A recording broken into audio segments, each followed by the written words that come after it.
نبی کریم علیہ السلام نے فرمایا، بخاری مسلم میں فرمایا، 7 ہلاک کرنے والی چیزوں سے بچنا، اگر ان میں تم چلے گئے تو ہلاک ہو جاؤ گے۔ 7 چیزیں ہیں جو تمہیں ہلاک کر دیں۔ یا رسول اللہ صلی اللہ علیہ وسلم وہ کون کون سی؟ تو حضور نے فرمایا، اللہ کے ساتھ شریک نہ کرنا، ہلاک ہو جاؤ گے۔ دوسرا نبی پاک صلی اللہ علیہ وسلم نے فرمایا، جادو نہ کرنا، ہلاک ہو جاؤ گے، ہلاک۔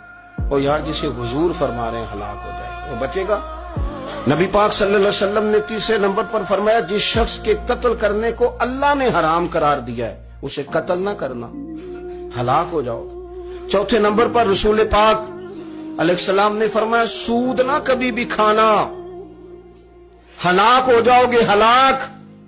بڑی بڑی دلیلیں دی بینک والوں نے، بڑا سمجھایا تو حاجی صاحب مان گئے، محترم مان گئے، کہنے لگے نہیں جی نہیں، وہ کاروبار میں لگاتے ہیں۔ بڑے بھولے والے ہیں، پتہ سارا ہے۔ اور دیکھو سب کاموں کے باوجود مستقل بینکوں میں پیسے اس اکاؤنٹ میں رکھے ہوئے ہیں جہاں سے مستقل سود آتا ہے۔ حضور نے فرمایا، نہ کرنا یہ کام۔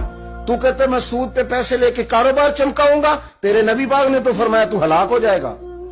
تو کہتا میں میل لگاؤں گا، حضور نے تو فرمایا ہلاکت ہے۔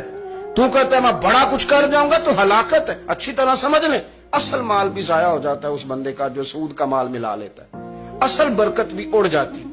اور میرے نبی پاک صلی اللہ علیہ وسلم نے 5ویں نمبر پہ فرمایا، یتیم کا مال نہ کھانا، ہلاک ہو جاؤ گے۔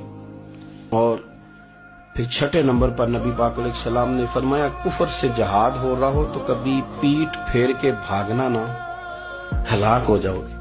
اور 7ویں نمبر پر اللہ کے رسول نے فرمایا، بے قصور اور بے گناہ عورت پر تہمت نہ لگانا۔